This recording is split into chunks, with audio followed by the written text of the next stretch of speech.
maklum bahawa setiap hujung tahun, biasanya bulan November dan biasanya hari Jumaat sebelah petang akan dibentang bajet atau belanjawan.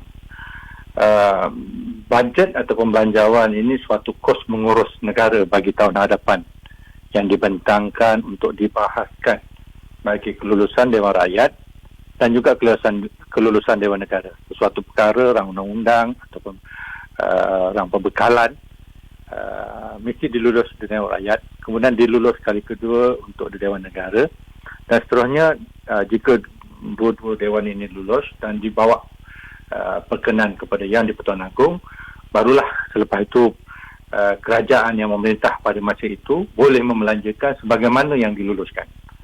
Dan belanjawan ini juga dirangka berdasarkan dengan pendapatan negara dan juga perbelanjaan negara. Dan kadang-kadang ada perbelanjaan mengurus dan pembangunan itu lebih besar, dan ada kadang-kadang kekurangan pendapatan dalam mengurus yang dipanggil defisit. Dan kalau lebihan pendapatan itu dipanggil surplus. Namun kerajaan boleh berhutang ataupun mengurus kekurangan itu dengan pinjaman dan sebagainya. Kalau kita melihat bajet ini diagihkan mengikut kementerian-kementerian, dan biasanya kita di bawah Kementerian Luar Bandar, dan Jakua semuanya terletaklah bajet di bawah Kementerian Luar Bandar, dan juga ada juga bajet hal ehwal orang asli, program-program dan sebagainya di bawah kementerian-kementerian lain seperti Kementerian Kesihatan, Kementerian Pendidikan, Kementerian Sumber Manusia dan sebagainya. Dan bajet-bajet ini biasanya lebih pada bajet mengurus dan pembangunan yang dibincang, diurus takbir oleh kerajaan yang memerintah dan dibentangkan ini untuk kelulusan dan mengira pandangan, kritikan, cadangan-cadangan supaya perbelanjaan itu akan lebih urus dan lebih beremah, lebih berfokus. Dan bajet ini biasanya lebih kepada kebanyakan ataupun persennya 70%, 60% ke atas adalah belanja mengurus. Dan ada pun kadang-kadang kita melihat bajet yang agak tinggi pada bayaran gaji, bayaran pencen, membeli aset-aset kerajaan. Ini bayaran dipanggil peruntukan mengurus. Namun ada peruntukan pembangunan, iaitu pembinaan jalan, pembinaan lapangan terbang, lebuh raya, pembinaan hospital dan sebagainya, sekolah sebagainya, ini di bawah bajet pembangunan. Dan biasanya bajet kita ni, bajet orang asli, siapa yang nguruskan? Dan kalau boleh saya share, kongsi bahawa Jakua biasanya akan membentang bajet-bajet untuk belanjaan-belanjaan, program-program untuk komuniti orang asli. Bajet ini akan dibentangkan di pegawai MOF dan juga ICU, dan biasanya akan dilihat kelulusan lah, mana yang praktikal, mana yang boleh diberi prioriti, mana yang perlu dijustifikasikan. Sebab itu jika Jakua dapat membuktikan justifikasi yang kuat sesuatu projek, sesuatu program dan juga perbelanjaan itu, makanya akan diluluskan oleh biasanya PRO lah, Budget Review Officer, dan juga pegawai biasanya pegawai MF dan juga beberapa kementerian lain akan melihat bajet yang dibentang oleh Jakua. Dan bajet ini akan biasanya dikemaskan, dipotong, disemak yang terbaik, yang membuat justifikasi tinggi, yang berimpak kepada komuniti. Biasanya bajet itu dilepaskan atau diluluskan. Ini tentang apa yang dikatakan belanjawan lah. Dan kalau konteks yang luas, belanjawan ini dia sesuatu yang boleh kita belanjakan untuk tahun depan. Dan kita Jakua akan melihat bajet ini yang lebih besar, satu faktor. Yang kedua ialah bagaimana keberkesanan kita kepada komuniti orang asli. Kita berharap bajet-bajet yang dapat kepada Jakua, contohnya tahun lepas 130 juta lebih, dapat dibelanjakan dengan berhemah. Kita tak mahu dapat bajet yang besar tapi tak habis belanja. Yang kedua, projek-projek yang ada tidak memberi impak yang tinggi kepada komuniti luar bandar. Dan yang ketiga, pastikan projek-projek yang dibekalkan itu berkualiti. Kita tak mahu buat PPRT, tak lama rumah retak, buat jalan tak lama, jalan pecah, rosak dan sebagainya. Yang ini perlu kita pantau bersama. Itu pandangan saya terhadap perkara ini. Okey Dato'. Bagaimana pula masyarakat orang asli perolehi dari Belanjawan 2021 ini yang akan dibentangkan pada 4 petang ini? Dia bajet yang kita lihat kepada komuniti ini dalam bentuk dua form atau dua bentuk. Secara terus ataupun secara tak langsung. Kalau kita lihat bajet yang secara terus ini, suatu amount, suatu kewangan yang disalurkan terus atau dapat terus ke kumpulan SASA. Contoh bantuan prihatin negara. Kalau B40 yang berkeluarga dapat RM1,000 kan, dibayar 2 peringkat. Kalau bujang dapat RM600. Yang ini terus kepada akaun kumpulan SASA B40. Dan termasuk orang asli, orang berbagai kaum yang susah, yang kategori pendapatan rendah, akan dapat direct kepada akaun dia. Begitu juga dengan bantuan e-wallet. Ya, dapat RM50 semua kepada kumpulan SASA. Dan begitu juga beasiswa. Kalau contoh lihat beasiswa untuk anak-anak kita, pelajar yang masuk universiti dapat RM4,200 untuk satu semester. Mana lebih kurang dalam RM50,000, RM60,000 untuk satu program ijazah. Maka ini direct kepada anak kita masuk akaun dia. Yang ini dikatakan bantuan ataupun bajet ataupun kewangan secara terus pada akaun. Kita lihat juga ada perkara lain macam wang saku anak-anak kita dapat RM2 sehari untuk hari persekolahan untuk pelajar sekolah menengah kan. Allowance, membayar allowance untuk batin. Ini memang di bawah belanja mengurus. Tapi dia juga termasuk dalam bajet yang saya katakan tadi, allowance JPKKOA. Ada juga orang kita yang dapat bantuan JKM, bantuan terlantar, bantuan sakit warga emas, ada juga bantuan dipanggil sakit penyakit yang teruk lah, sakit kanser dan sebagainya dapat bantuan. Yang ini direct. Ada juga allowance nelayan. Ada juga yang bukan berbentuk kewangan, dia tak masuk direct pada akaun kita, tapi kita dapat bantuan secara langsung. Contohnya kita dapat rumah PPRT. Ya, betul. RM60,000, RM70,000 baik pulih. RM10,000, RM15,000 itu tak dapat duit, tetapi kita dapat secara langsung manfaat projek tu. Mungkin dapat atas nama kita, tapi manfaat mungkin dalam 5-6 orang keluarga dalam rumah kita tu. Yang ini juga dikatakan bajet secara langsung. Dan ada yang dikatakan bajet tidak langsung. Yang saya nak share di sini contoh pembinaan jalan. Kalau contoh baru-baru ini kerajaan meluluskan 200 juta untuk jalan di Gua Musang akan melalui pos Toho, Simpo dan sebagainya. Ini memanfaatkan kepada lebih kurang 3,000 ke 5,000 orang asli. Kita tak dapat duit tu, kita tak dapat terus kepada kita, tetapi dengan ada jalan kita dapat manfaat. Kita boleh jual hasil kampung, kita boleh beli barang di luar dengan lebih rendah banding orang masuk, harga lebih tinggi. Kalau kita pergi keluar beli beras contohnya, lebih murah banding orang hantar beli beras dalam kampung kita. Maka ini manfaat yang tidak langsung. Begitu juga kalau kita kerajaan buat balai raya, tadika, sekolah. Kita tak dapat projek itu secara langsung, tetapi anak kita dapat sekolah. Kadang-kadang dengar ada sekolah, orang kampung dapat jadi jaga. Orang kampung dapat kerja pembersih kawasan sekolah, cleaner dan sebagainya. Orang kampung dapat pembantu kantin, tukang masak dan sebagainya. Yang ini dikatakan peruntukan perbelanjaan kerajaan yang tidak langsung tetapi dapat manfaat kepada kita. Ini kalau kita nak melihat dari segi manfaat itu adakah secara terus atau tidak kepada komuniti orang asli. Kiranya membantu menambah pendapatan kepada masyarakat orang asli di kampung jugalah kan? Ya, betul. Ya. Okey, selain itu juga saya pun tertanya-tanya di mana kalau kita tengok pada tahun lepas bajet 2020 memfokuskan kepada memacu pertumbuhan dan keberhasilan saksama ke arah memakmurkan kemakmuran bersama ya. Tetapi pandemik COVID-19 macam kita tahu sekarang telah pun menghalang pemacu terhadap negara kita dan difahamkan kerajaan akan menumpukan kepada pembangunan masyarakat. Jadi bagi Dato', apa yang dapat dilihat di sini? Kalau kita tengok pada tahun lepas punya asal kerajaan nak memacu pertumbuhan dan dalam pada yang sama keberhasilan itu dapat dikongsi bersama dengan rakyat, kemakmuran bersama.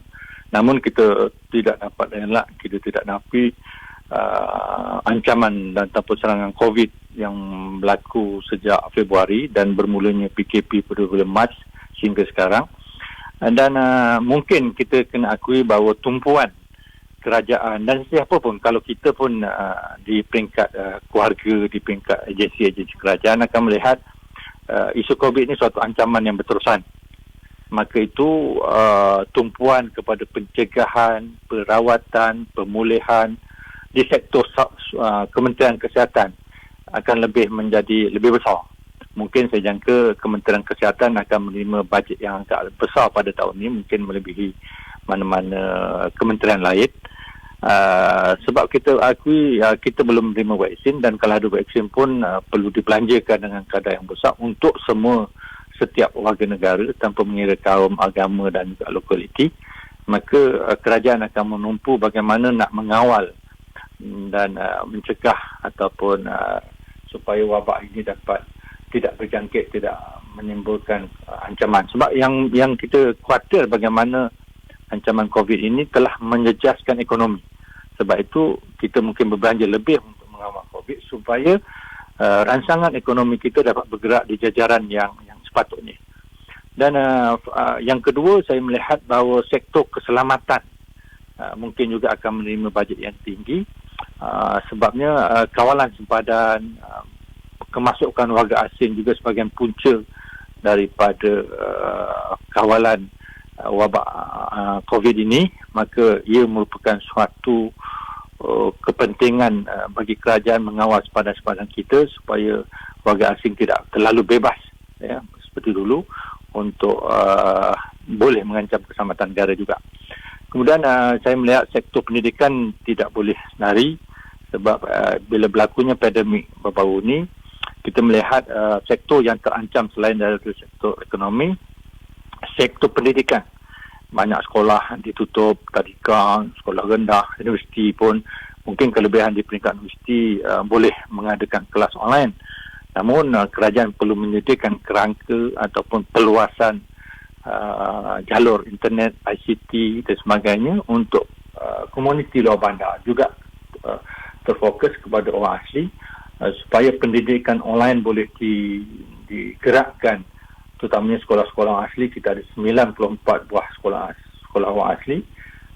Maka ini merupakan suatu hala tuju pendekatan masa depan.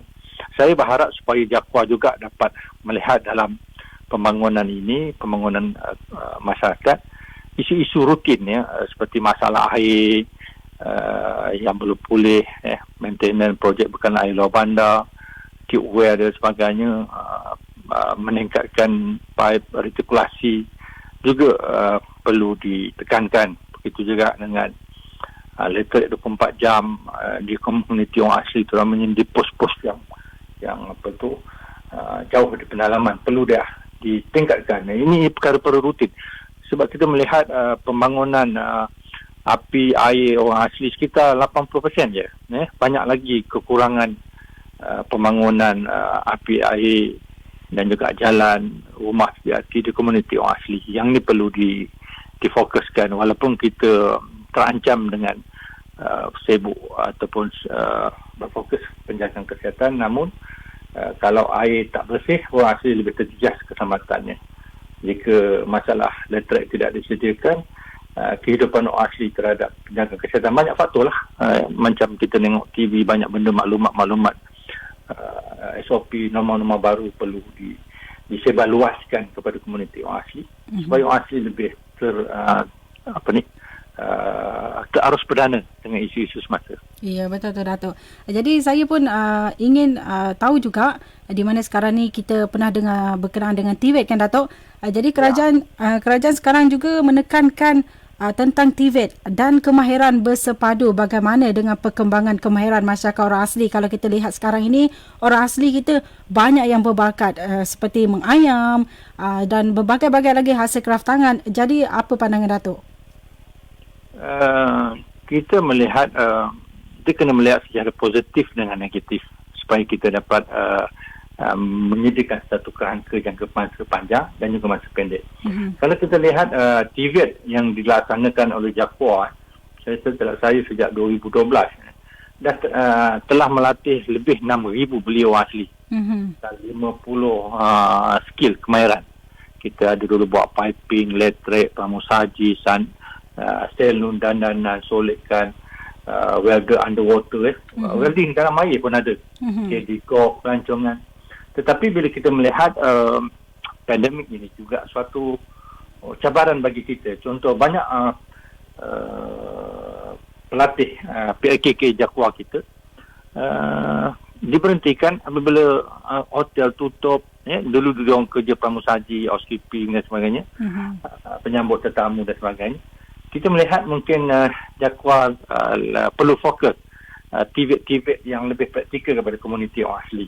Kalau kita tengok bahawa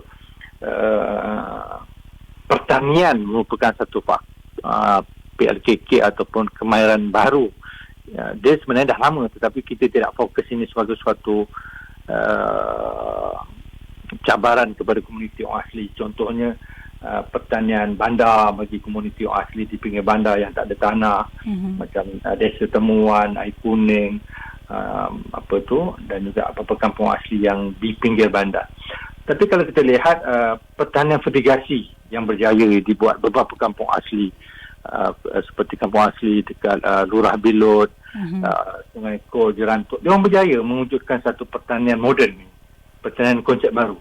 Tidak banyak menggunakan ruang tanah, tapi banyak mengeluarkan hasil yang agak tinggi. Kalau tengok dekat Perjom, ada ternakan ikan talapia yang berjaya, ternakan kelulut di Bukit Bangkung, Sepang, anak-anak dengan pendapatan 5 angka. Kita melihat kerana sepatutnya dapat difokus bidang-bidang yang orang asli mempunyai kekuatan, strength. Dan yang ini juga kalau kita lihat macam mana kita boleh meningkatkan kursus kepada pemasaran online, YouTube dan sebagainya, supaya usahawan-usahawan kita ataupun geradang-geradang kita, usahawan mahasiswa yang saya katakan tadi, boleh mengambil ruang dalam platform pemasaran digital, pemasaran networking baru ni. Sebab kita tak boleh duduk dalam konvensional semata-mata. Sebab kita kena bersaing di arus perdana, dan cabaran-cabaran ini telah tersedia di dalam platform pemasaran yang sedia ada. Cuba kita lihat juga kekuatan kita di sektor-sektor tertentu.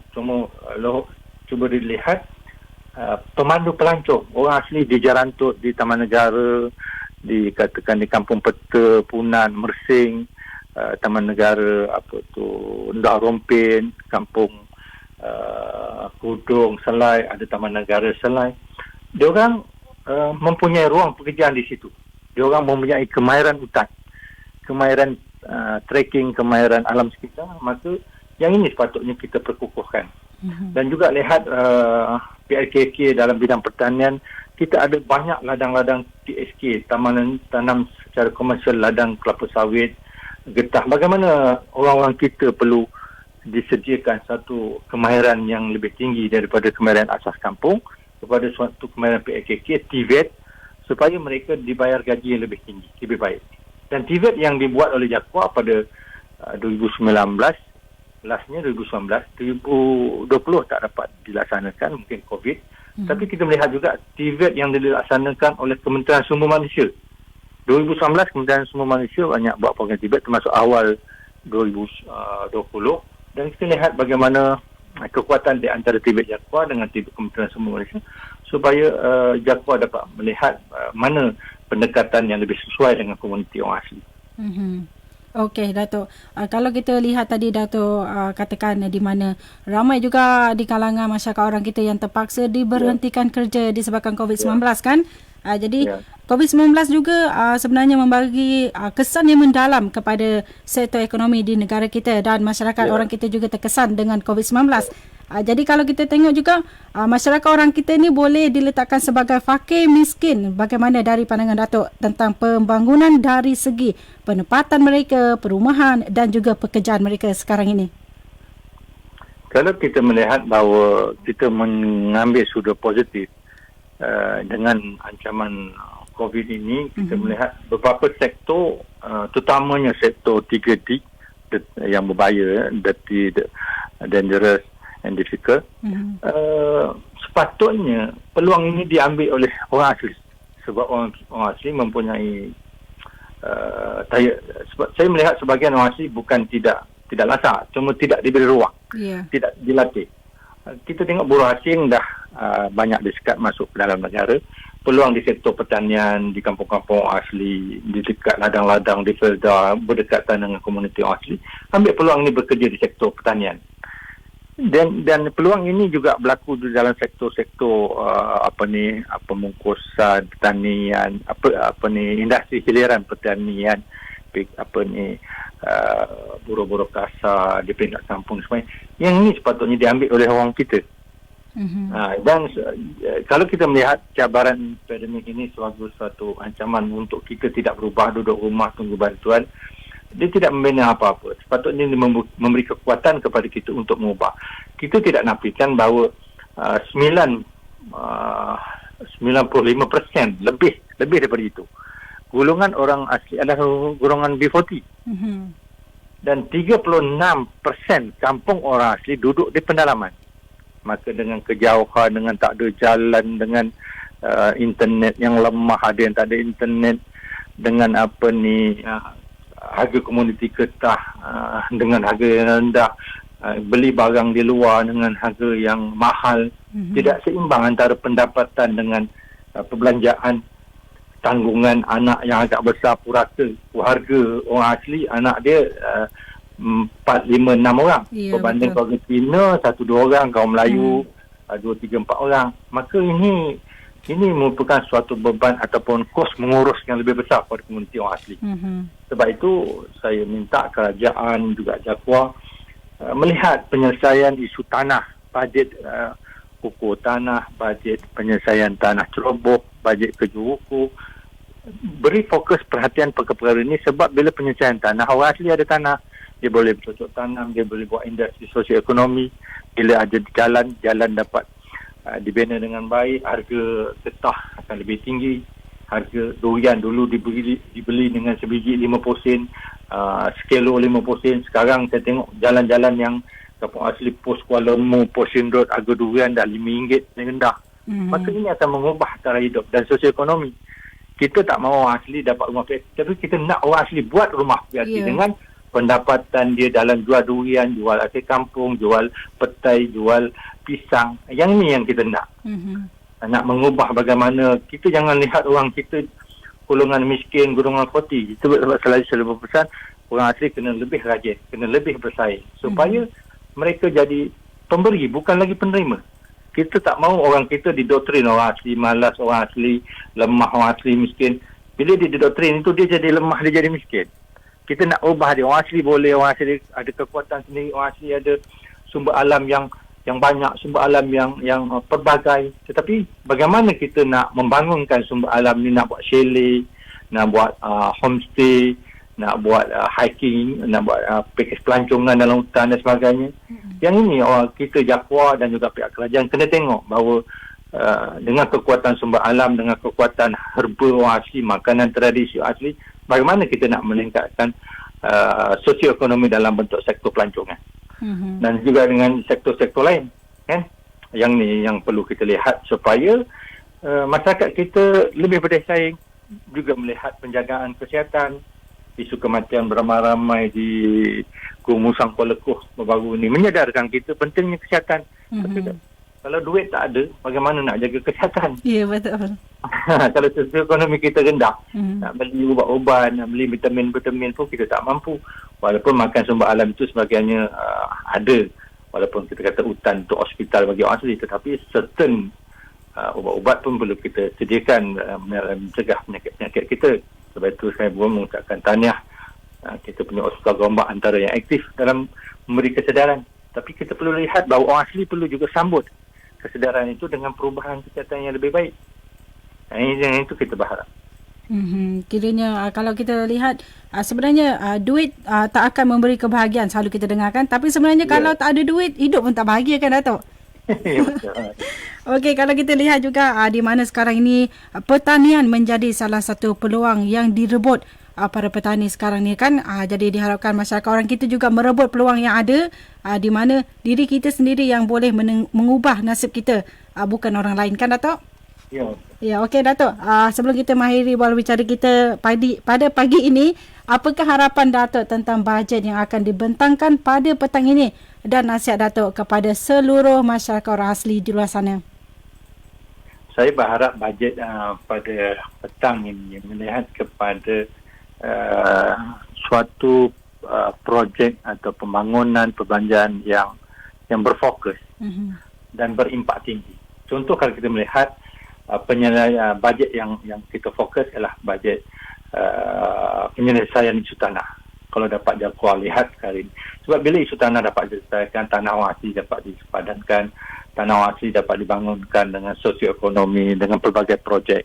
Kita harap projek ekonomi akan datang lebih berfokus lah. Ya, kita nak kalau dapat orang asli buat durian musangking, projek herbal, projek durian kampung, durian apa pun yang berpendapatan tinggi. Kalau sawit dengan satu ekar boleh dapat 300, cari yang satu ekar boleh dapat 3,000. Ya, betul. Kalau katakan projek getah itu satu ekar boleh dapat 500, cari yang jadi 5,000. Dan kita nak orang asli involve.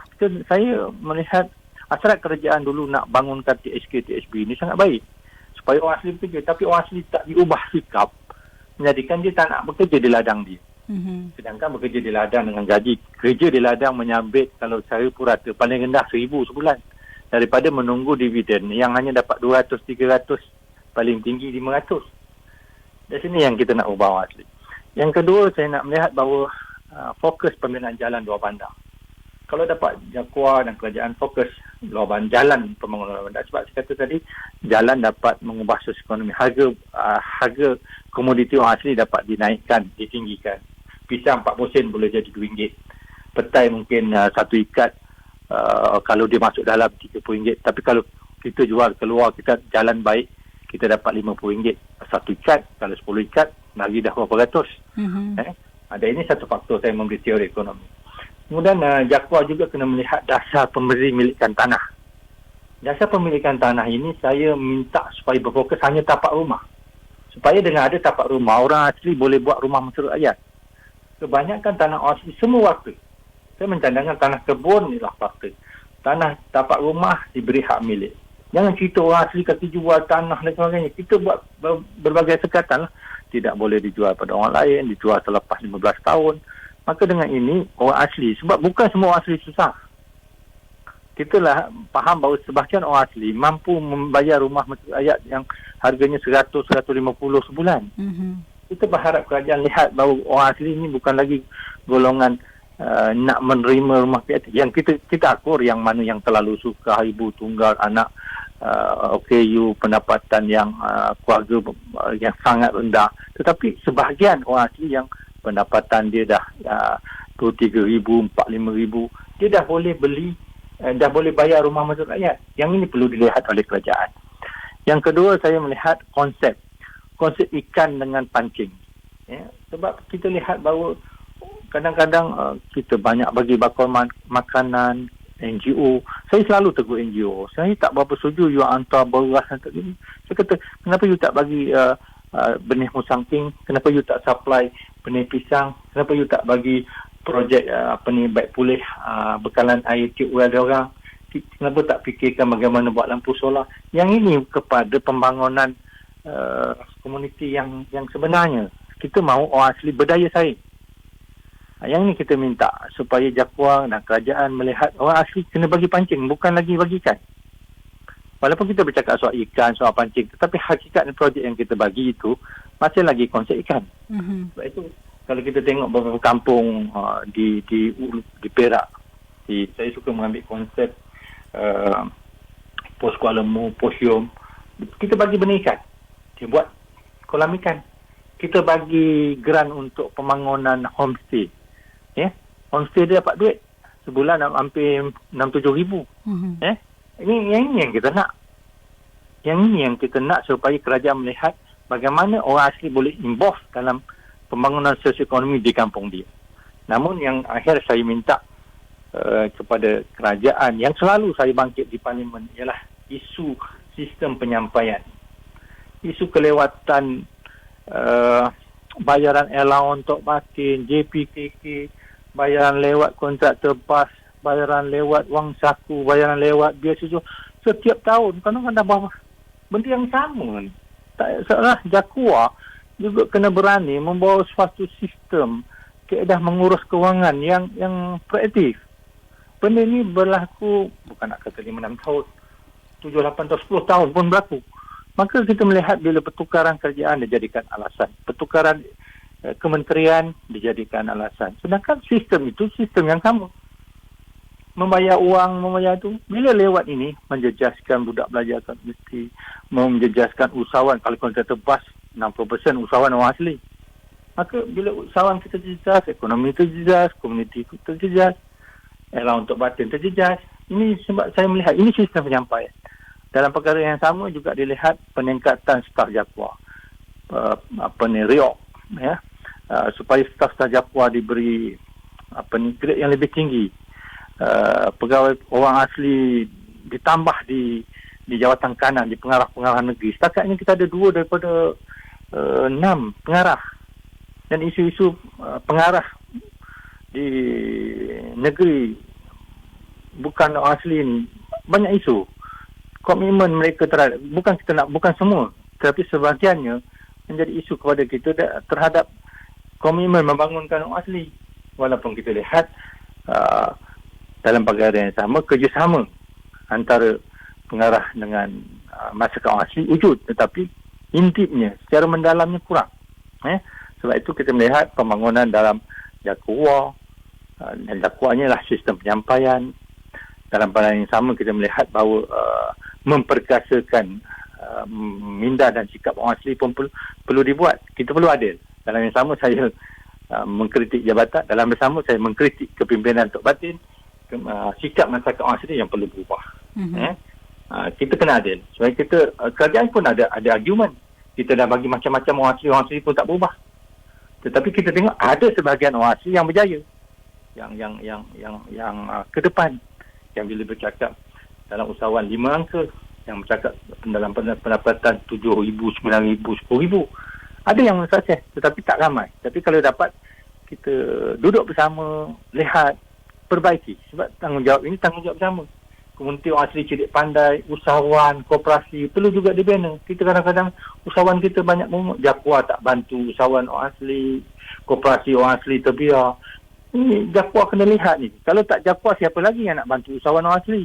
Takkan usahawan orang asli boleh dapat projek dekat pejabat daerah, dekat kementerian lain? Takkan koperasi dapat projek dekat kementerian lain, jabatan lain? Dari sinilah Jakua kena tolong. Jakua kena berani membantu usahawan, bukan membantu usahawan asli dia anggap rasuah, dia anggap salah urus tabik.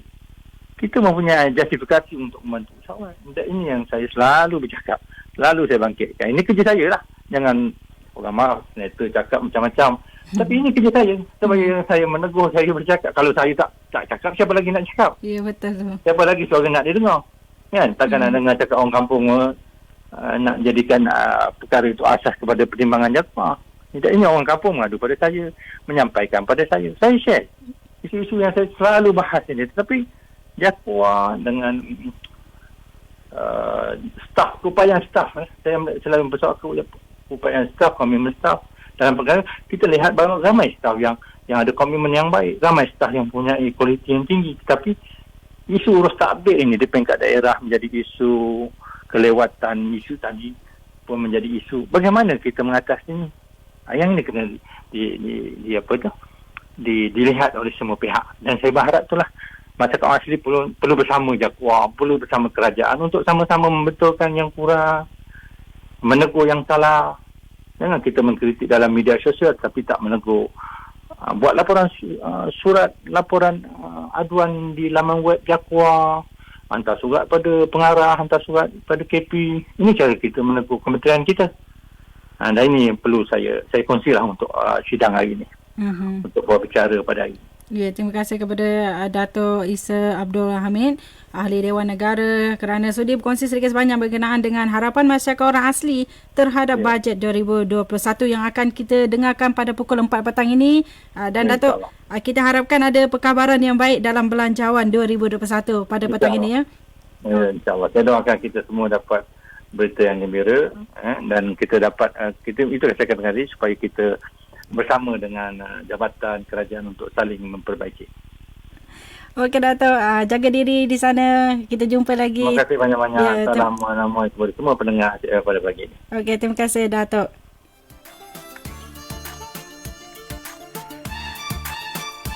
Kita dengarkan satu perkongsian yang menarik pada pagi ini bersama dengan YB Dato' Isa, Ahli Dewan Negara, berkenaan dengan harapan masyarakat orang asli terhadap bajet 2021 yang akan kita dengarkan pada pukul 4 petang ni. Jangan lupa sama-sama kita nantikan semoga ada perkabaran yang baik dalam belanjawan 2021 untuk masyarakat wang kita 18 suku kaum di seluruh Malaysia ya. Okeylah, terus menemani rakan pendengar semua dalam Gajo Asyik. Terus kekal Asyik FM. Moi nu moi.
Asyik FM. Asyik FM. Asyik FM. Asyik FM. Asyik FM. Pastinya Asyik FM. Moi no moi.